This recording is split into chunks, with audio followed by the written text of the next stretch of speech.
Call this meeting to order. Please rise for the Pledge of Allegiance. Pledge allegiance to the flag of the United States of America and to the republic for which it stands, one nation, under God, indivisible, with liberty and justice for all. Please join me for a moment of silence.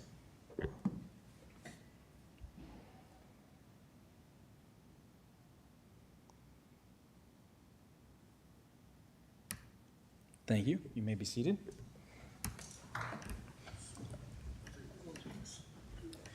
Welcome, everyone, to today's meeting. All right, first up on the agenda is the approval of the agenda, and I will move it. Second. Motion by Bittinger, second by Nelson. Any discussion? All right, all in favor, say aye. Aye. All opposed, say nay. Motion passes 5-0. Next up is the consent agenda. Items 2 through 4 constitute a consent agenda of routine action items to be considered by one motion. Items pass unanimously unless a separate vote is requested by a board member. Item 2 is approval of the minutes of the July 1st, 2025 meeting. Number 3 is approval of claims. Number 4 from Human Resources, Melissa Thomas, is approval of the memorandum of personnel transactions. And item B, approval to authorize 2 additional temporary full-time civilian jailers positions to cover employee deployments. And with that, that's the end of the consent agenda, and I will move that. Second. All right, motion by Bittinger, second by Nelson. Any discussion, changes? All right, hearing none, all in favor say aye. Aye. Aye. All opposed, same sign. Motion passes 5-0. All right, that brings us to our emergency services. Drew Bear, open and accept bids for a new rescue truck.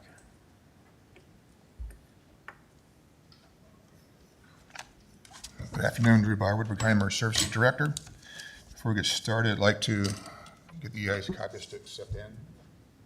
Okay. List the 5 vendors that were sent Okay. quotes, or requested quotes from, the dates it was sent out, received, and the 5 vendors, and a nice space for you guys to write down the totals as we read them to you. Okay. First one was from Berry Motors, which I'll open now. I think my fingers should work.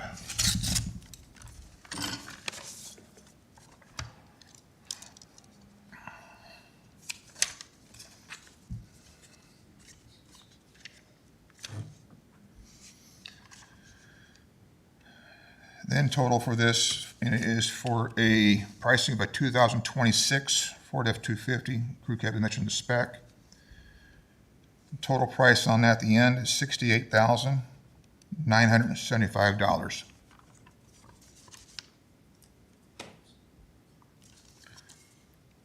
The second one is Jensen Motors.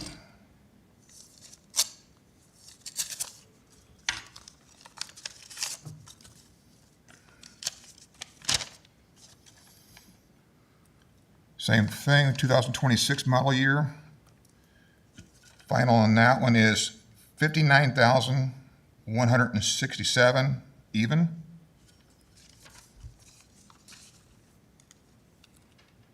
The third one I have an issue with, I mentioned to this county attorney, all the vendors were told initially on the bidding process was to be a sealed envelope marked as EMS vehicle and delivered by mail to their department. I had one vendor called up, asked, or emailed me requesting to do by email. I declined it because it simply stated it was supposed to be a sealed bid and marked as such. The third vendor did not even contact me about doing that and sent an email version of it.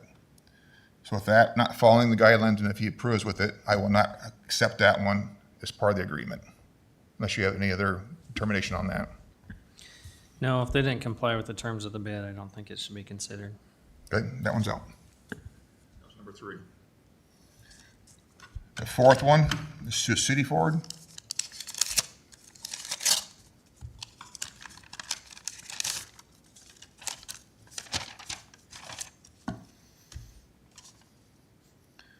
This City Ford also appears to be a 2026, same as the others. Total on that one is $60,500.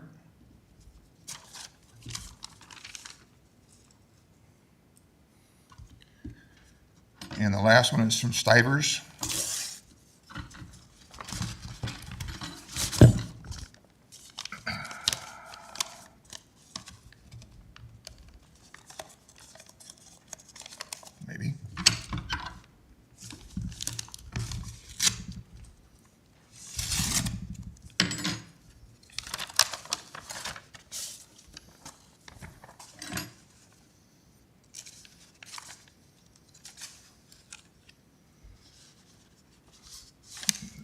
The Stivers vehicle is quoted at $58,650.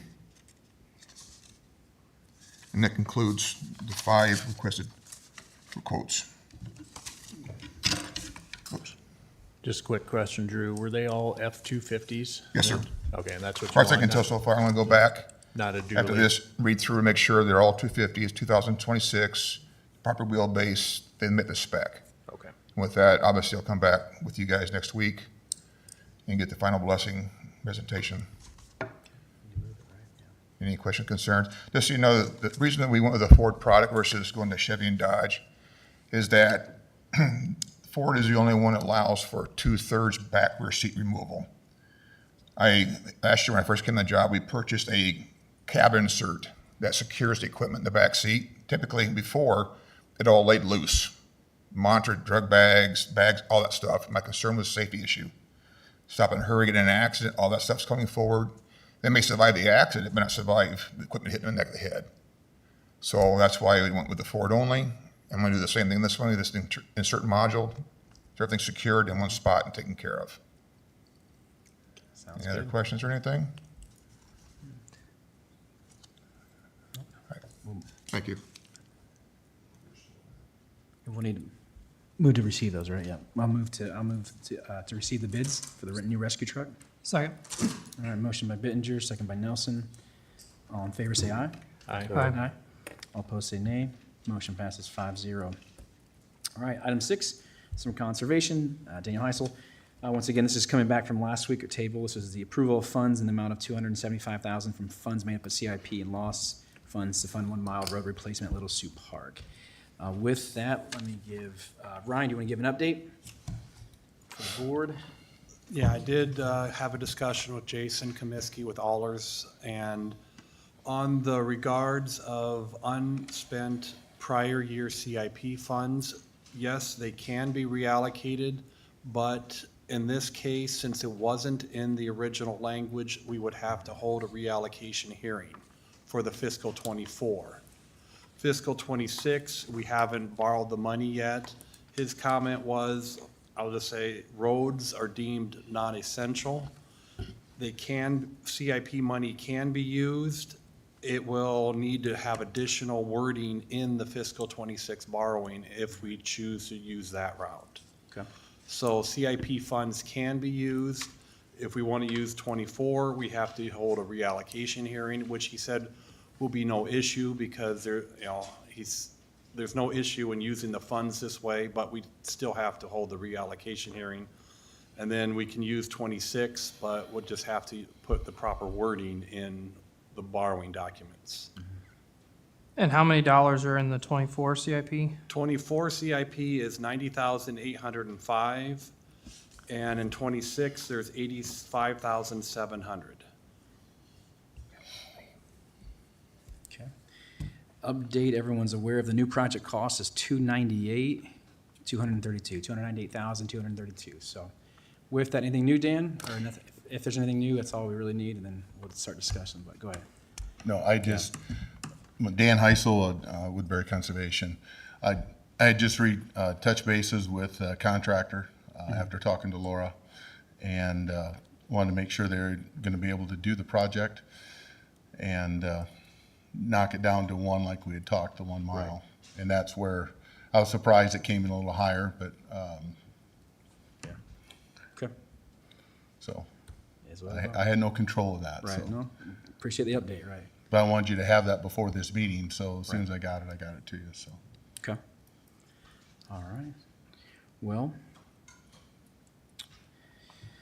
yeah, we don't have a long agenda, so we can take some time on this one, make sure we get it right here. I know we're still waiting on, I know we told the recorder's, auditor's office, some more estimates on that project. One thing, I talked with Ryan, I know we have the lost funds that are still, the $228,000 in lost. And what we went back and looked at, Ryan and I looked at those even more, and once again, after the budget season, we really did not tap into those funds historically. So I would be inclined to using like 225,000 of that towards this project personally. And then maybe using the rest out of, if we want to use some CIP and a little bit of gaming, keep gaming up higher, but that's what I was, kind of what I'm thinking.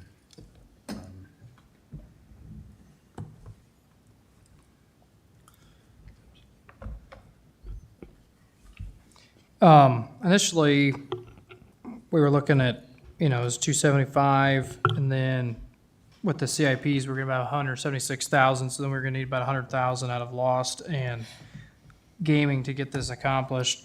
Now we have 85,000 that can't be used, or excuse me, 90,000 that cannot be used from the prior CIP, which leaves us about 85,000. So to do that project, we would need to pull about 212,000 out of local option and gaming if we want to do that in conjunction with the CIP. At the same time, we had talked about doing the HR office, which was roughly $30,000. There'd been some discussion in the past about taking that out of gaming. And then we had discussion about the auditor's office, Trosper Hoyt, treasurer's office, and the little courthouse in Anthon. Visiting with Kenny and getting around to some of those departments, I can tell you that HR and the little courthouse in Anthon are in the saddest shape, in my opinion, that they need some love. The little courthouse in Anthon, we're looking right around $30,000. I would like to see this road get done. I would like to see it use up the 26 CIP, and then the balance, about 212,000, would come out of a combination of lost and gaming. I don't really care which. But then I would like to see the 24 CIP, at least 60,000 of that go towards the HR in the Anthon courthouse. That'd still leave about 30,000 in that 24 CIP that could be used in this courthouse, or we could save, we may have emergencies that come up yet this year that we could use the CIP to do a repair. It's not a bad thing to have that, sitting around as kind of a cushion. But I guess that's kind of where I'm at.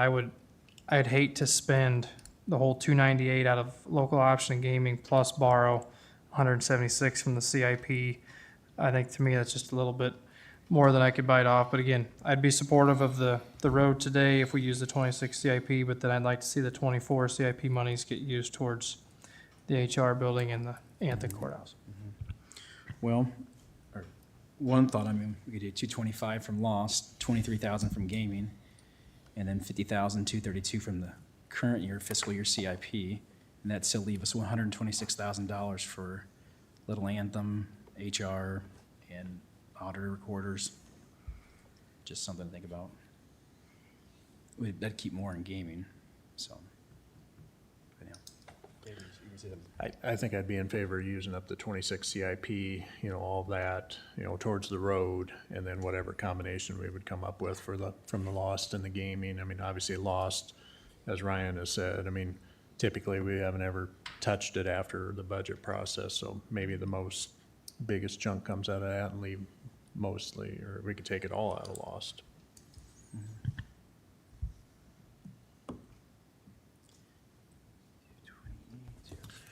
Well, we've always somewhat hoped that the lost funds could be used for major rural projects, maybe spurred on by our comprehensive plans and the like, but the cost of those projects going up year over year means that we can't even make a dent in a lot of those ideas. Mm-hmm. So to me, it doesn't matter too much what bucket we take this out of if we're going to support this project. It makes sense personally to me to use the funds first that have the most restrictions, but if it makes you feel better to have funds in certain buckets, I'm not going to argue with that, unless there's a recommendation from finance on why or how we should prefer one over the other. And I'd agree with that. What's in local option? I know you said that earlier, Ryan, but I was doing some other chicken scratch math. Right now, we have 228,000, which would be at the end of fiscal '26 available, which also includes the 120,000 that was for the other two conservation projects that at some point we could be getting it back from FEMA. We just don't know when. So that, I am kind of in agreeing with Matthew about using as much from lost as we can. Which there would be enough from lost if you use the fiscal year 26 CIP. There would still be a little bit left over in local option. Yeah, I mean, I'm in favor of using 26 CIP as well, and if we use the money from lost, that's fine with me. And our population in the LEC is increased, so I think we'll be good.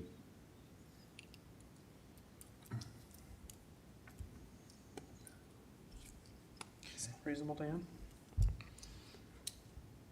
Yeah, let me just do my numbers real quick here.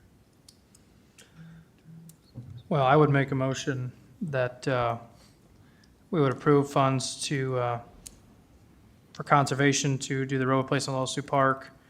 And the amount is $298,232, right, Dan? Yep, well, yes, 298, 232. With $85,700 of that coming from fiscal year 26 CIP and the balance coming out of local option sales tax. Second. Okay, all right, motion by Nelson, second by Allen. Any other discussion on that? Okay, hearing none, all right, all in favor say aye. Aye. All opposed say nay. Motion passes 5-0.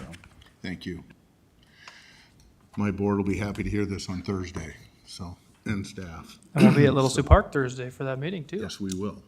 So, the contractor, as I said, my email did say that he hopes to have that done in July and be done by the end of July. So, that would be a nice thing to have done, so.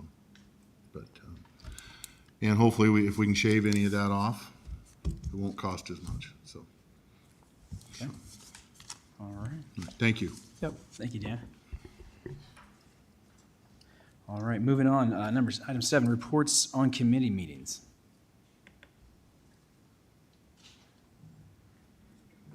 I have none. Okay, all right. Anyone else? All right. Let's move on here. All right. Number 8, citizen concerns.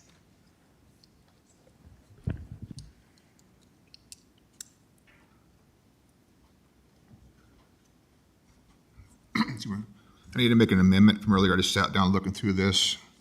When I gave you the Barry Motors price at $68,975, I did look, found the cover sheet. The correction to that now is $60,980 even. 60,980. Yes, sir. That was on the front cover sheet. I didn't see it initially, so we need to amend that to that listing. Okay, Thank you, sorry. all right. Thank you, Drew. Mr. Chair, I just wanted to bring it to the board's attention that the Journal had published an article that was incorrect, stating that we were going to find alternate polling locations for the special election that's upcoming. And I just wanted to correct the record, and I'll be putting a press release out later this week. I had mentioned that I would be meeting with my team to determine what the polling locations would be and if we would consider having alternate locations. I did meet with the election staff and have decided to maintain the same polling places as traditionally are used, which is within the schools. There will be 13 polling locations. 12 of them are in Sioux City, and one of them is at the Lawton Community Center. I've been in contact with the schools, and they understand the situation, and they're working very well with me. They're going to be meeting with the new superintendent tomorrow, and they're going to call me tomorrow afternoon, and we're probably going to work on doing a press release from my office and the schools to just let the public know where those polling locations will be, to let the public to know, to be aware that there may be increased traffic when students are being dropped off and picked up, and some other details that we'll be putting out in that release later this week. So I did just want to clarify that because there were a few statements within the Journal that were incorrect, and the polling locations will be at the traditional locations. All right. Thank you, Michelle, for that clarification. All right. Any other citizen concerns? Okay, Doyle, it's getting lonely up here. I mean, we haven't had you in many weeks. Kinda. I don't know. Something's going on in the world. Yeah. All right. Moving on. Number 9, any board concerns? Just an update, I'll be gone next Tuesday, and so Mark will be chairing the meeting. And then any elected officials, department heads, any agenda submissions for next week, for next Thursday, please submit those to Mark, excuse me. Because I will be on the side of a mountain with no cell reception, so, Mark, you're in charge. So, anything else? Yeah. All right, just don't do anything crazy, please.